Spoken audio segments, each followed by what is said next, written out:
For 25 harsh winters, Jack Callahan endured brutal solitude after losing everything to betrayal and heartbreak. When 7 banished Apache women appeared at his doorstep, desperate for fire and survival, his deep-seated mistrust ignited a fierce conflict. But fate had a surprising twist. Through shared struggle and broken barriers, old wounds began to heal. Just wait until you hear how this unlikely bond turned into a fight for justice, and why in the end, true warmth and trust conquered all. Jack Callahan was no ordinary man. For a quarter of a century, he had lived alone in the wild Colorado Rockies, enduring 25 brutal winters where the wind howled like a restless spirit and snow blanketed the world in unforgiving white. He wasn't just a survivalist. He was a mountain man forged by loss and solitude. Once Jack had a family, a life full of laughter and warmth, but tragedy struck hard and fast. A devastating fire claimed his cabin and his loved ones, and the town he once called home turned its back on him, whispering rumors and accusations that broke his heart. The betrayal left a scar deeper than any wound. From that day, Jack vowed never to let anyone close again. The mountains became his refuge, the only place where pain was drowned by silence and the cold, honest truth of nature. His cabin was modest, built with calloused hands from timber. He felled himself, standing firm beside a frozen lake that mirrored the jagged peaks. Jack's days were a relentless rhythm of hunting deer, gathering firewood, and tending to his dwindling supplies. The crackling fire inside his hearth was more than warmth. It was the fragile pulse of life itself, a beacon against the harsh wilderness and the creeping loneliness that threatened to consume him. Then, late one autumn evening, when twilight bled into the frozen forest, Jack's quiet world shattered. 7 figures emerged from the dark shadows of the trees. Women, weary and worn, their faces pale and drawn, clothes ragged and soaked from the biting cold. They were Apache women, their eyes filled with a mix of fear, desperation, and fierce pride. These women had been cast out by their own tribe, banished over ancient grudges and whispered betrayals that weighed heavier than the bitter winter air. Stripped of their home and dignity, they wandered, driven by a single urgent need: fire. They sought the warmth of Jack's hearth, a chance to survive the merciless months ahead. Jack's heart clenched, and an icy shiver ran down his spine. He was no stranger to pain, but this intrusion stirred a storm of confusion and suspicion. Who were these women to dare come to the doorstep of a man who had shut the world away? What did they want from him? A lone figure who lived by his own rules and solitude. For a long moment, Jack stood silent, his eyes narrowing as he weighed the danger against the humanity before him. The cold wind whispered through the pines, carrying a quiet warning. This was no ordinary knock, and this winter would not be like the others. The mountain man was caught in a fierce internal battle. Should he open his door to these strangers, risking everything he had built, or turn them away and face the unbearable silence once more? Jack Callahan was no fool. Years of isolation had sharpened his instincts, and his mind raced with warnings. The Apache were known for their fierce loyalty and their deep wounds. History between his people and theirs was tangled with pain, betrayals, and grudges passed down through generations.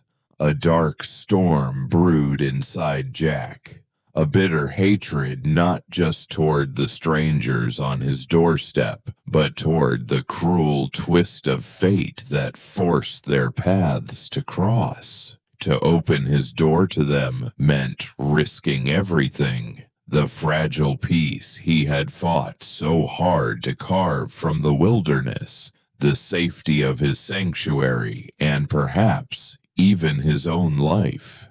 The fire that kept him alive also symbolized a fragile line between survival and destruction. Jack's gaze hardened, a cold edge settling in his voice as he kept the door barely ajar, ready to shut it tight at any sign of threat. But these women were no fragile victims. They bore the heavy burden of exile, the sharp sting of betrayal fresh in their eyes.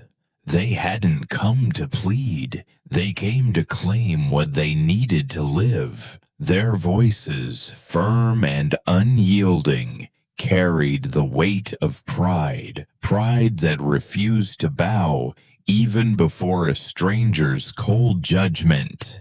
Tensions crackled in the cold mountain air like lightning before a storm. Suspicion and resentment hung thick between them, each moment fraught with the possibility of violence. The fragile truce shattered in an instant when Layla, the youngest of the women, stumbled and knocked over Jack's carefully stacked woodpile. The crash echoed like a gunshot in the silent forest. Jack's heart surged with a fierce, blinding rage.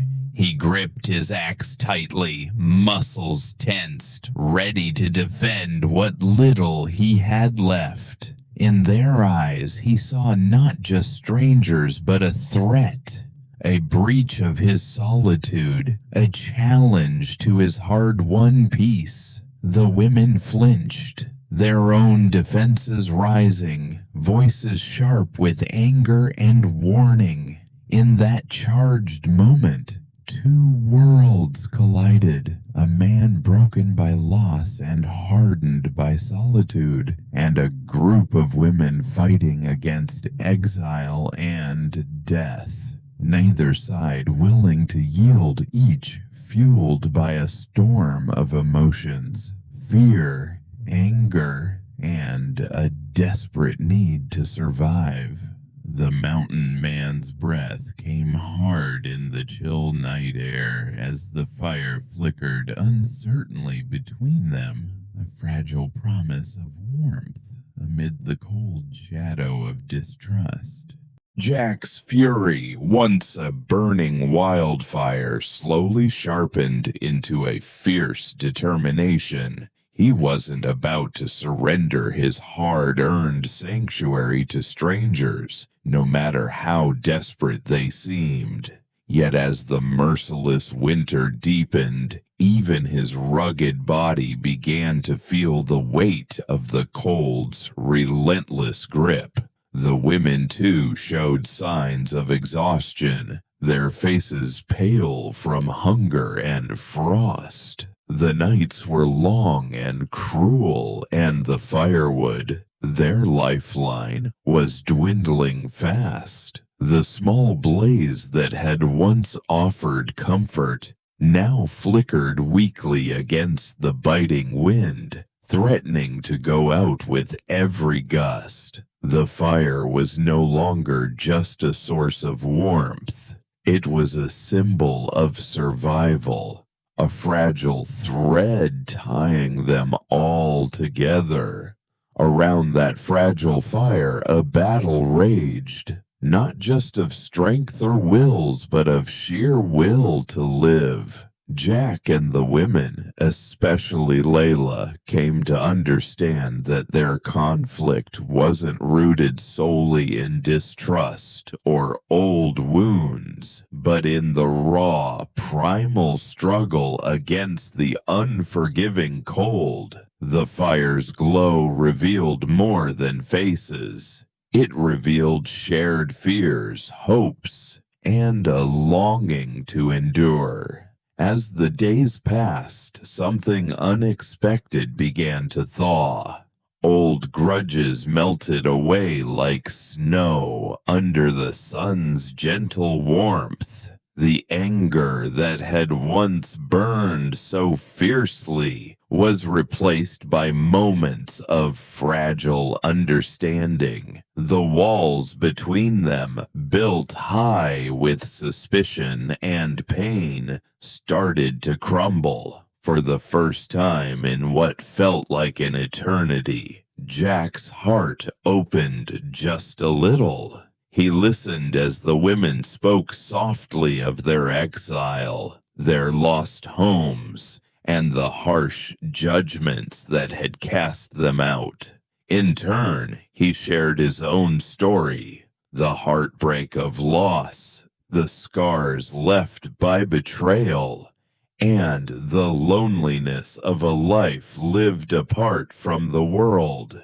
Their reasons became clear. They weren't enemies, not really. They were survivors, bound by circumstance, bound by the cold, searching not for revenge, but for warmth, shelter, and a fragile glimmer of hope. In that fragile truce forged by firelight, new possibilities stirred. Trust, once thought lost, began to take root, promising that even in the harshest wilderness, no one had to face the winter alone. When the harshest winter finally descended upon the rugged Colorado Rockies, something profound had changed. Jack and the 7 Apache women were no longer wary strangers or reluctant allies. They had become a family, forged by shared struggle and the unforgiving elements. Together they strengthened the hearth that had once flickered weakly, now roaring bright and steady, a beacon of warmth in the endless white wilderness. They shared what little food they could find, pooling their skills and resources, and warmed more than just their bodies. They warmed each other's spirits. The walls of mistrust that had kept them apart dissolved, replaced by laughter, quiet understanding, and the comfort of companionship. In the silence of the forest, amid the swirling snowflakes, a new kind of home took shape.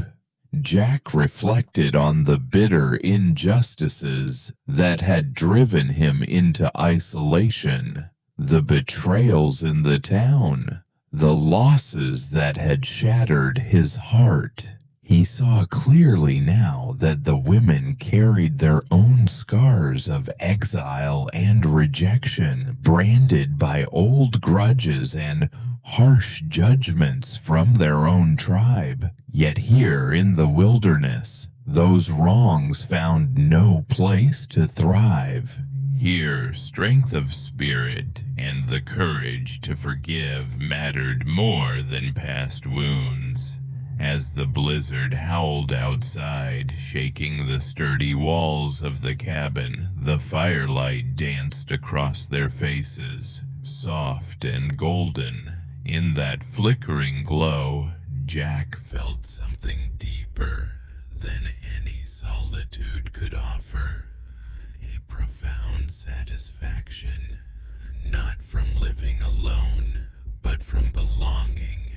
Not from bitterness, but from justice restored through trust, shared pain.